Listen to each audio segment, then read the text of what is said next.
আমি আপনাদের সাথে কথা বলতে চেয়ে বারবার মনে পড়ছে যে বাংলাদেশের প্রতিটি অর্জনের সাথে আমাদের প্রবাসী বাঙালিদের অবদান রয়েছে।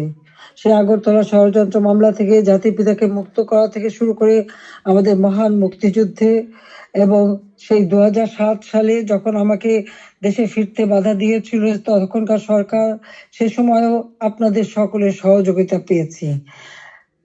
আজকেও যখন বাংলাদেশ অত্যন্ত একটা কঠিন সময়ের মধ্যে দিয়ে যাচ্ছে, একটা ফ্যাসিস্ট সরকারের অধীনে বাংলাদেশের মানুষের মৌলিক অধিকার, বেঁচে থাকার অধিকার সবই হরণ করা হয়েছে। সারা বাংলাদেশ জ্বলছে, প্রতিটি প্রতিষ্ঠান আগুন দিয়ে পোড়ানো। সেই অবস্থায়ও প্রবাসীরা আজকে নির্যাতিত নিপীড়িত মানুষের পাশে আছেন। আমি আপনাদের প্রতি কৃতজ্ঞতা জানাই, আন্তরিক ধন্যবাদ জানাই এই চরম দুঃসময় মানুষের পাশে দাঁড়ানোর জন্য। যে বাংলাদেশকে আমরা গড়ে তুলেছিলাম জাতির পিতার স্বপ্নের বাংলাদেশ হিসেবে, ক্ষুধা দারিদ্র্যমুক্ত বাংলাদেশ হিসেবে, অর্থনৈতিকভাবে বাংলাদেশ উন্নত হয়েছিল, কিন্তু আজকে আমরা দেখি যে একে একে সব ধ্বংস করা হয়েছে। আজকে এমন একটা সরকার ক্ষমতায় যাদের হাতে এদেশে 30 লক্ষ মানুষ শহীদ হয়েছে, আমাদের বুদ্ধিজীবীদের হত্যা করা হয়েছে। এই 14 ডিসেম্বর বুদ্ধিজীবী হত্যা দিবস, সেই সময় ওই নিজামী, মুজাহিদ থেকে শুরু করে এরা তো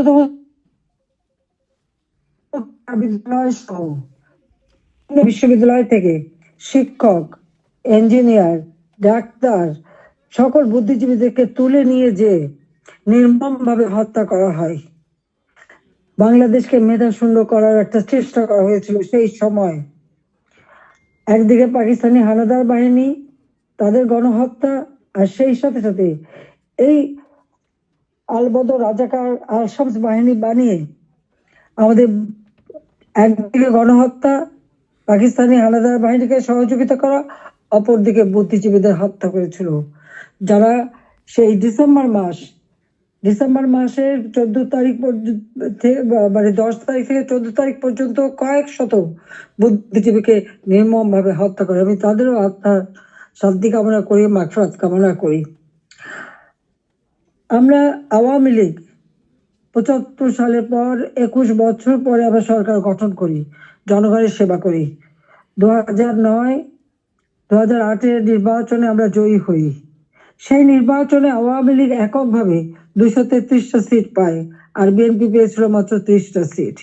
জনগণের ম্যান্ডেট নিয়ে আমরা সরকার গঠন করে জনগণের কল্যাণে কাজ শুরু করি, যার ফলে এদেশের জনগণ 2014 সালের নির্বাচন, 2018 সালের নির্বাচন এবং 2024 সালের নির্বাচনে স্বতঃস্ফূর্তভাবে একটা অবাধ, নিরপেক্ষ, সুষ্ঠু নির্বাচনের মাধ্যমে বাংলাদেশ আওয়ামী লীগকে বারবার ভোট দিয়ে তাদের সেবা করার সুযোগ দিয়েছে। আমি বাংলাদেশের জনগণের প্রতি শ্রদ্ধা জানাচ্ছি।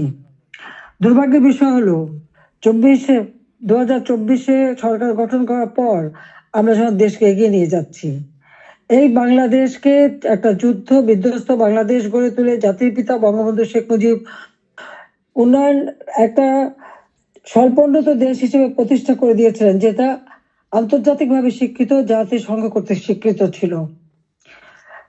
সেই স্বল্পোন্নত দেশকেই আওয়ামী লীগ সরকার গঠন করার পর 2009 সাল থেকে 24 সাল, এই সময়ের মধ্যে, বিশেষ করে 2021 সালে, 20 সালে যখন আমরা জাতির পিতার জন্ম শতবার্ষিকী উদযাপন করি, 21 সালে যখন স্বাধীনতা সুবর্ণ জয়ন্তী উদযাপন করি, সেই সময় বাংলাদেশকে আমরা উন্নয়নশীল দেশের মর্যাদায় অধিষ্ঠিত করি।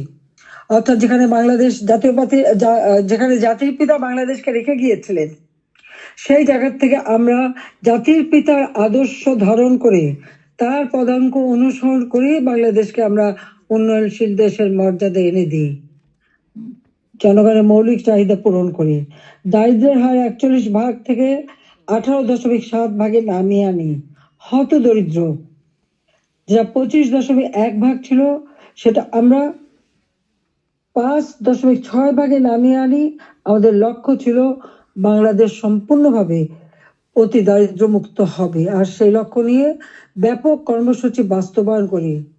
প্রতিটি গ্রামকে শহরে রূপান্তর করি, ঘরে ঘরে বিদ্যুৎ পৌঁছে দিই, খাদ্য নিরাপত্তা নিশ্চিত করি, দরিদ্র মানুষের জন্য বিনা পয়সা খাদ্য বিতরণ, মধ্যবিত্ত নিম্নবিত্ত তাদের জন্য এখন নিম্নবিত্তদের জন্য 15 টাকায় চাল, আর মধ্যবিত্ত বা যারা স্বল্প আয়ের তাদের জন্য 30 টাকা চাল যাতে কিনতে পারে এবং ডাল তেল লবণ সহ কিনতে পারে।